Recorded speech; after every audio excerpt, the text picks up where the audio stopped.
Impôts et justice sociale, le podcast francophone du réseau Tax Justice Network. Bienvenue à Impôts et justice sociale, le podcast qui vous parle en français de la justice fiscale en Afrique et dans le monde. Je m'appelle Idriss Lynch. À la une ce mois. À la une ce mois, nous allons parler de la réforme de la fiscalité internationale, l'ICRIT. La Commission indépendante pour la réforme de la fiscalité internationale des entreprises pousse l'OCDE à accélérer les processus. Cela fait trop longtemps que ça dure et l'ICRIT dit il faut aller encore plus vite. Léonce Ndikumana est un professeur émérite africain. Il est aussi un des pionniers de la lutte contre les flux financiers illicites en Afrique et aussi un membre de l'ICRIT. Il a accepté d'être l'invité de ce podcast. En deuxième une, nous allons parler de l'initiative de suspension du service de la dette des pays pauvres qui a été accordée par les pays du G20. Trop peu, disent les organisations de la société civile, notamment Eurodad, le réseau de réflexion pour la dette et le développement. Nous avons à ce propos Fanny Gallois, qui est coordinatrice de la plateforme Dette et Développement basée en France. Elle viendra nous expliquer pourquoi est-ce qu'ils pensent qu'il faudrait que les pays de l'OCDE aillent encore plus loin ou alors que les pays du G20 poussent encore plus loin la réflexion. Je rappelle que nous allons aussi revenir sur d'autres actualités de la fiscalité internationale. Pour ceux qui veulent nous suivre, vous pouvez aller sur notre page de podcast impotsocial.libsyn.com, Libsyn avec SYN à la fin. Mais aussi, vous pouvez aller sur notre page de taxcast.com et vous cliquez sur la partie en français. Enfin, vous pouvez aller sur notre page YouTube www.impotetjusticesociale.com. Pour ceux qui veulent interagir avec nous, le hashtag de notre Twitter, c'est hashtag Impôts Social, ou encore aller sur notre page Facebook Impôts et Justice Sociale.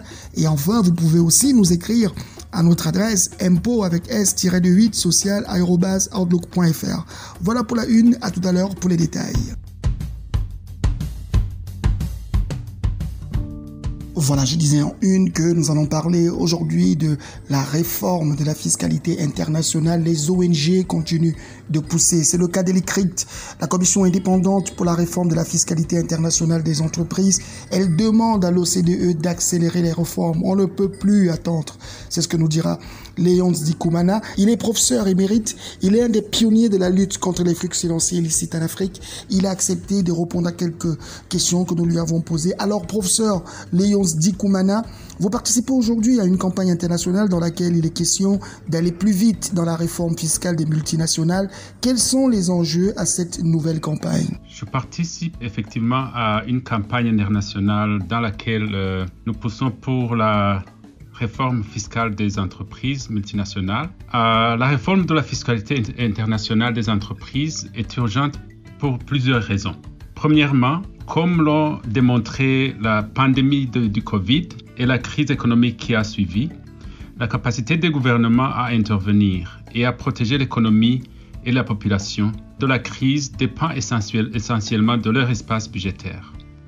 Ceci est déterminé principalement par le volume des recettes intérieures ainsi que par la soutenabilité de leur dette extérieure. Deuxièmement, dans les pays en développement, plus encore que dans les pays développés, l'impôt sur les sociétés est une source importante des recettes publiques. Lorsque les entreprises internationales se soustraient au paiement des impôts, cela compromet gravement la capacité du gouvernement à mobiliser des recettes nationales. Le FMI a estimé que les pertes fiscales annuelles des sociétés associées au transfert des bénéfices vers les paradis fiscaux dépassent 500 milliards de dollars, dont environ 200 milliards pour les pays en développement. S'ils étaient collectés, ces revenus pourraient contribuer grandement à combler les déficits de financement auxquels sont confrontés les pays en développement dans leurs efforts pour atteindre les objectifs du développement durable.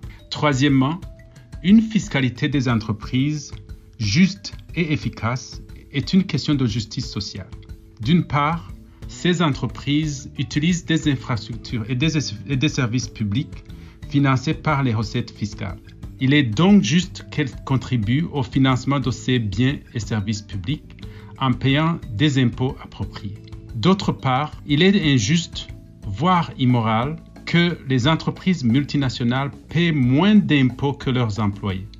En fait, certaines des méga-entreprises, en particulier les géants du numérique, comme Google, Facebook, Amazon, ne paient souvent pas d'impôts du tout, alors que leurs employés n'ont aucun moyen de se soustraire à leurs impôts qui sont prélevés à la source.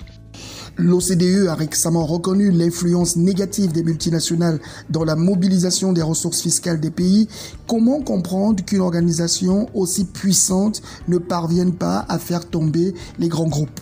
L'OCDE a effectivement récemment reconnu l'influence négative des multinationales dans la mobilisation des recettes dans les pays, soit aussi bien développés qu'en développement. Le fait que l'OCDE ait enfin reconnu l'influence négative des multinationales dans la mobilisation des ressources fiscales des pays est un pas important dans la bonne direction. Mais on se demande en fait pourquoi il a fallu si longtemps pour y parvenir. L'OCDE dispose d'un énorme levier économique et politique qui peut être utilisé pour influencer des réformes de fond de la fiscalité internationale des entreprises. Ses membres sont le siège de ces sociétés internationales en question et détiennent donc les leviers juridiques qui peuvent être activés pour garantir que ces sociétés paient leur juste part d'impôt. Il y a deux problèmes de fond. Premièrement, les multinationales exercent une influence substantielle à travers le lobbying politique sur la conception et la mise en œuvre des lois fiscales, faisant pencher la balance en leur faveur, leur permettant ainsi d'éviter légalement, nous dit-on, de payer des impôts appropriés. Ainsi, les impôts sur les sociétés ont diminué au fil du temps. Par exemple, aux États-Unis, le taux d'imposition des sociétés a été réduit de 35% à 21% en 2018. Entre-temps, l'impôt sur le revenu des particuliers atteint 37%. Cela illustre l'inégalité de la charge fiscale qui pèse de manière disproportionnée sur les salariés par rapport aux propriétaires de capitaux. Le deuxième problème est l'application inefficace des lois qui permet aux entreprises d'éviter de payer même les modestes obligations fiscales prévues par la loi. Malheureusement, les systèmes juridiques sont également beaucoup plus indulgents vis-à-vis des entreprises et des individus riches qui sont en mesure de payer leur échappatoire en cas de violation des lois fiscales. En un mot, nous avons de sérieux problèmes avec des lois fiscales biaisées en faveur des sociétés multinationales et une application inefficace des lois en vigueur. Et parce que les multinationales ont tellement de pouvoir politique et économique, cela sape la volonté politique et l'efficacité pratique de l'OCDE en tant que leader de la réforme de la fiscalité des entreprises multinationales. Cela souligne la nécessité de transférer ce rôle à un organe plus inclusif, notamment les Nations Unies, où les pays peuvent avoir une voix égale autour de la table de négociation. L'Afrique est dans cette bataille celle qui perd le plus selon la CNUSET, la Commission des Nations Unies pour le commerce et le développement. Le continent a perdu 88 milliards de dollars en moyenne entre 2013 et 2015 chaque année. Mais on a l'impression que si au niveau régional, on se bouge un peu, les pays, eux, continuent avec la compétition fiscale. Comment comprendre cette situation ? C'est effectivement l'Afrique qui perd le plus dans la bataille contre l'évasion fiscale des multinationales. Et ceci est aussi plus important dans le contexte de l'évidence qui s'accumule au niveau des flux de capitaux qui amenuisent les revenus et les ressources qui sont utilisables pour le développement en Afrique. Le rapport du CNUSET de 2020 sur le développement économique en Afrique souligne ce que nous avons souligné dans nos recherches au cours des 2 dernières décennies, que l'Afrique subit une hémorragie constante de ses ressources par la fuite des capitaux. En 2001, nous avons souligné qu'au lieu d'être aidée par le monde, l'Afrique était en fait un créancier net du reste du monde, dans le sens où la richesse privée accumulée à partir de la fuite des capitaux et dissimulée à l'étranger dépassait largement ses engagements vis-à-vis du reste du monde, c'est-à-dire la dette extérieure. Aujourd'hui, la situation ne fait que s'empirer. Les sorties illicites des ressources du continent dépassent largement les ressources entrant dans la région sous forme d'aide publique et de prêts ainsi que d'investissements privés. Un des principaux moteurs de la fuite des capitaux et des flux financiers illicites et l'évasion fiscale sur les fonds transférés en contrebande à l'étranger, en plus que l'évasion des enquêtes judiciaires sur l'origine de ces fonds. En fait, il y a eu des progrès dans la mobilisation de l'attention au niveau régional contre les flux financiers illicites et l'évasion fiscale des entreprises. Il y a moins de mouvements au niveau national. L'une des causes est, une fois de plus, la capacité des multinationales à exercer leur influence sur les gouvernements, à empêcher l'application des lois fiscales de façon à imposer un comportement transparent de la part de ces multinationales. Un autre problème est le manque de capacité technique des gouvernements africains à appliquer même les lois en vigueur. Mais il y a aussi la question de corruption, où les fonctionnaires du gouvernement sont soudoyés par des agents étrangers pour faciliter l'évasion fiscale et transférer de façon illicite les capitaux en dehors du continent. Quel conseil donneriez-vous au gouvernement africain victime des abus fiscaux des multinationales? Alors, qu'est-ce qu'on peut conseiller au gouvernement africain victime des abus fiscaux des multinationales? Tous les gouvernements africains sont dans une certaine mesure victimes d'abus fiscaux de la part des multinationales. Certains sont plus exposés que d'autres. En particulier, les pays riches en pétrole et en ressources minières sont particulièrement vulnérables aux abus fiscaux des multinationales. Elles profitent des contrats miniers complexes et injustes pour minimiser leurs obligations fiscales, ainsi que du transfert des bénéfices en utilisant les paradis fiscaux pour y comptabiliser leurs bénéfices, tout en gonflant les dépenses dans les pays africains où ils font des affaires, ce qui leur permet de minimiser la base taxable. Sur le plan intérieur, les gouvernements africains devraient revoir leurs lois fiscales et leur cadre réglementaire régissant la fiscalité des sociétés multinationales pour s'assurer qu'ils sont conformes aux meilleures pratiques mondiales. Pour ce faire, ils doivent solliciter l'assistance technique des organisations continentales comme la BAD, la CEA, l'Union africaine, pour tirer parti de leur expertise ainsi que leur influence politique. Les gouvernements devraient également assurer une communication transparente des paiements d'impôts par les sociétés multinationales afin à la fois de faire respecter la loi et de susciter un soutien public aux réformes fiscales. Mais les réformes fiscales nationales ne résoudront pas à elles seules le problème. Il est important que ces réformes soient soutenues par des efforts concertés au niveau régional et mondial pour accroître la transparence et la responsabilité des entreprises multinationales. Et ici, le travail de ICRICT et de l'OCDE est très important.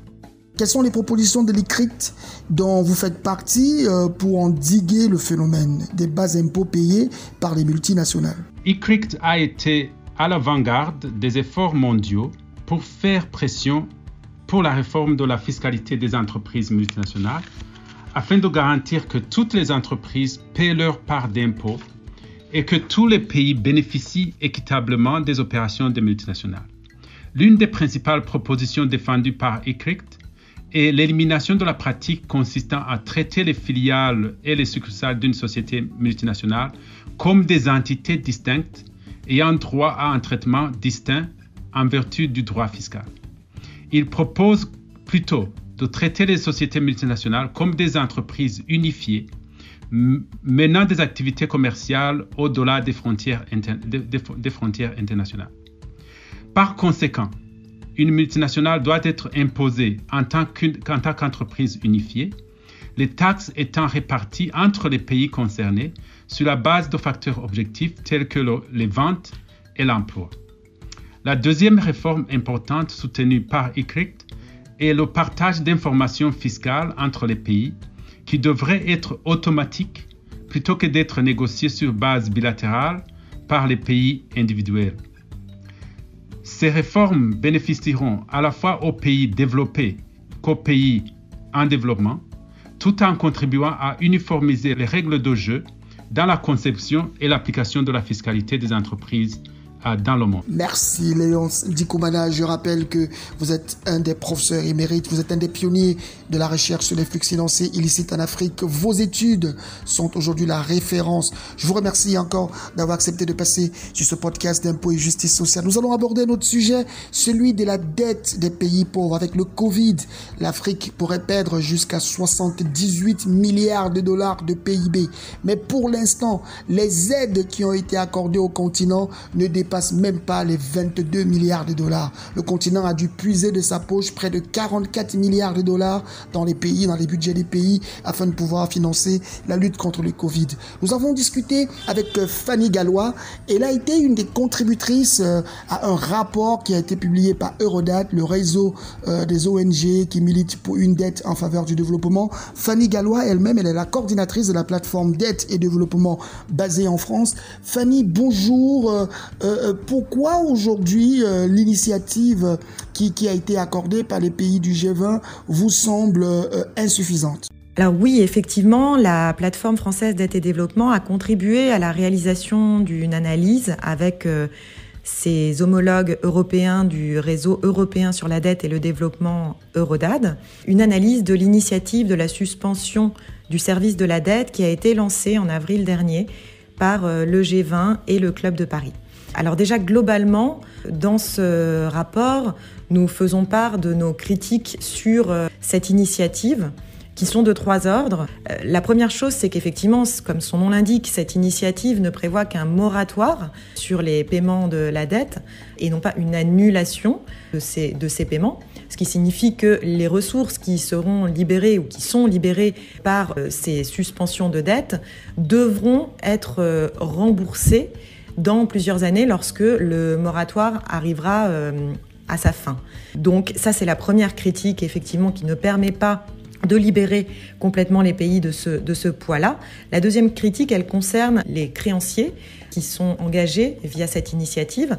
Bien que l'initiative initialement ait prévu d'inviter les créanciers multilatéraux et les créanciers privés à participer également à cette suspension de dette, en réalité, à l'heure actuelle, elle ne concerne que les créanciers bilatéraux, c'est-à-dire les États qui prêtent aux États les plus pauvres. Donc, toute une partie de service de la dette, toute la dette due aux créanciers multilatéraux et aux créanciers privés n'est pas couverte par cette initiative, ce qui diminue grandement son impact. Et la troisième critique, elle est liée aux pays auxquels elle s'applique. Donc, elle s'applique en théorie à 77 des pays les plus pauvres. En pratique, on s'aperçoit que ce ne sont que 46 pays qui sont à l'heure actuelle concernés et qui ont pu signer des accords pour différentes raisons. Et par ailleurs, les pays à revenus intermédiaires qui sont également touchés très fortement par cette crise et qui ont également des niveaux d'endettement très inquiétants qui justifieraient des allègements ou des suspensions de dette ont été d'emblée exclus par cette initiative. Maintenant, pour en revenir à la question du Cameroun, effectivement, on s'est penché plus particulièrement sur le cas du Cameroun, dont l'éligibilité à cette initiative de suspension a été confirmée le 19 mai dernier. Alors pour le Cameroun, c'est quand même un impact non négligeable que peut avoir la suspension de dette, puisque ce sont 276 millions de dollars de services de dette bilatérale sur l'année 2020 qui peuvent être ainsi libérés temporairement pour permettre au pays de répondre à la crise actuelle. Donc c'est quand même 33% du service de sa dette extérieure sur l'année, c'est pas négligeable. En revanche, là où ça devient un peu plus problématique, c'est qu'on s'est aperçu peu après l'annonce de cet accord qu'une agence de notation, l'agence Moody's, avait placé la notation du pays sous surveillance en vue d'une éventuelle dégradation. Pourquoi est-ce que l'agence Moody's a fait cela ? Parce qu'elle craignait que l'accord signé par le Cameroun ne signifie que le Cameroun allait rechercher auprès de ses créanciers privés une suspension en des termes comparables. Or, c'est précisément ce que prévoyait initialement l'initiative de suspension de la dette, c'était justement que les créanciers privés puissent accorder une suspension dans des termes comparables aux pays qui bénéficieraient de cette suspension de la part des créanciers bilatéraux. C'est précisément ce que craignait l'agence Moody's et c'est la raison pour laquelle elle a menacé de dégradation le pays.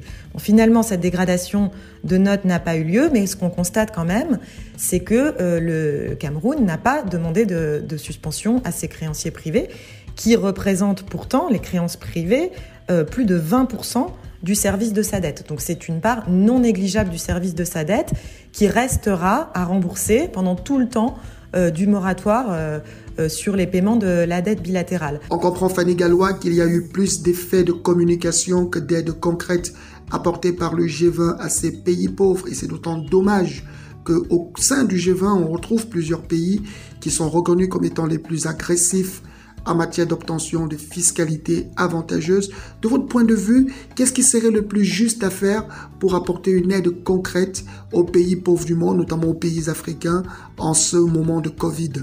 Alors pour la plateforme Dette et Développement, ainsi que pour de nombreuses organisations de la société civile du monde entier, ce qui serait le plus juste et ce que nous appelons de nos vœux depuis bien longtemps, ce sont d'abord et avant tout des annulations en urgence de dette. La dette actuellement des pays pauvres qui font face à cette crise économique liée à cette crise sanitaire, cette dette est insoutenable. Elle ne va pas pouvoir être remboursée, ou alors si elle doit être remboursée, ce sera nécessairement au détriment des populations de ces pays qui ont aujourd'hui besoin des ressources dont elles disposent pour combattre cette crise. Donc la première chose effectivement que nous demandons, ce sont des annulations massives et rapides pour permettre à ces pays de faire face à cette crise. Concernant l'initiative de suspension de la dette, on a demandé effectivement à ce que cette initiative soit étendue dans le temps, puisqu'elle existait, il fallait qu'elle le soit. Elle l'a été avec les dernières annonces du G20, mais uniquement de 6 mois, ce qui à nouveau est trop peu pour permettre de voir la lumière au bout du tunnel. Donc là, il faudrait, ce que l'on demande, c'est effectivement que les suspensions soient maintenues tant qu'effectivement une annulation n'est pas décidée quoi qu'il arrive.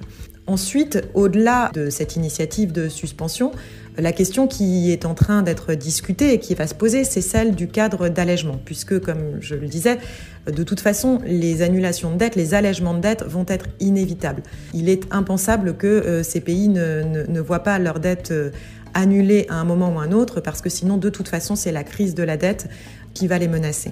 Donc ça, c'est une chose. En revanche, les créanciers privés et les créanciers multilatéraux, donc les créanciers privés, les banques, les fonds d'investissement, etc., les créanciers multilatéraux, le FMI, la Banque mondiale, les banques multilatérales de développement, elles ne sont pas concernées pour l'instant par les discussions sur un cadre d'allègement de la dette à venir.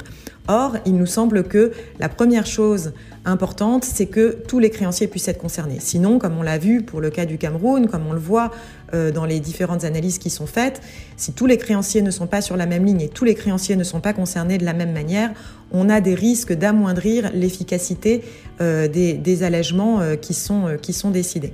Donc ça, c'est la première chose. La deuxième chose, c'est qu'il faut absolument que ces allègements soient faits de manière transparente et équitable. Or, dans le système actuel, ce n'est pas le cas.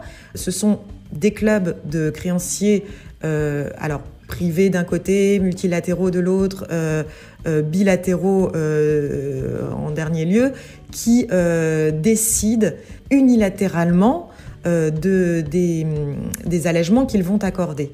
Le pays débiteur qui est en difficulté n'a pas réellement son mot à dire, on n'est pas dans une négociation équitable, il se retrouve à devoir négocier sa dette avec une multiplicité de créanciers dans des conditions qui sont déjà difficiles puisqu'en général il est déjà en crise de la dette au moment où la négociation a lieu. Quels sont les risques si on ne parvient pas à mettre en place un mécanisme d'aide qui soit efficace ? Ce que nous craignons et que nous faisons apparaître dans l'analyse de ce rapport, c'est effectivement le rôle central qui est donné, qui est laissé à nouveau aux institutions financières internationales et notamment au FMI, qui est au cœur du système actuel. Il est au cœur de l'initiative de suspension de la dette, puisqu'il est l'une des conditions, mais une condition très forte d'éligibilité à cette suspension. C'est-à-dire que les pays qui n'ont pas un financement, qui ne bénéficient pas d'un financement du FMI ou qui n'en ont pas demandé un, ne peuvent pas bénéficier de cette suspension de la dette par leurs créanciers bilatéraux, d'une part. Et on le voit dans les discussions sur le cadre commun d'allègement de la dette, qui devrait être annoncé en novembre prochain. Le FMI, là encore, est annoncé comme étant au cœur du mécanisme, comme il l'est d'ailleurs actuellement dans le système mis en place par le Club de Paris. Toutes les décisions d'allègement sont prises sur, d'une part, la base de l'analyse de viabilité de la dette fournie par le FMI, selon un référentiel qui lui est propre, et avec des conditionnalités qui sont imposées également par le FMI. Alors pourquoi c'est un problème ? Parce que on s'aperçoit effectivement que d'une part, donc ce cadre de viabilité de la dette que le FMI utilise comme référentiel ne tient pas compte d'un certain nombre d'éléments qui nous semblent primordiaux, cruciaux. Encore une fois, on le disait tout à l'heure, le FMI va essentiellement se pencher sur la capacité d'un État à rembourser sa dette. Donc à quel moment est-ce qu'il va être à nouveau capable d'être solvable et de rembourser sa dette.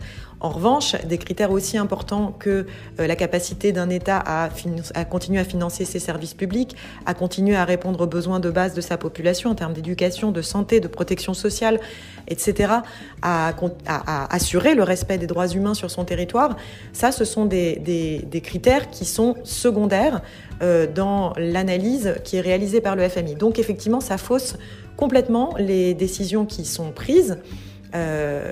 Par ailleurs, le FMI impose, dans le cadre des programmes dans lesquels doivent s'engager les pays pour bénéficier d'allègements de dette, le FMI impose des conditionnalités.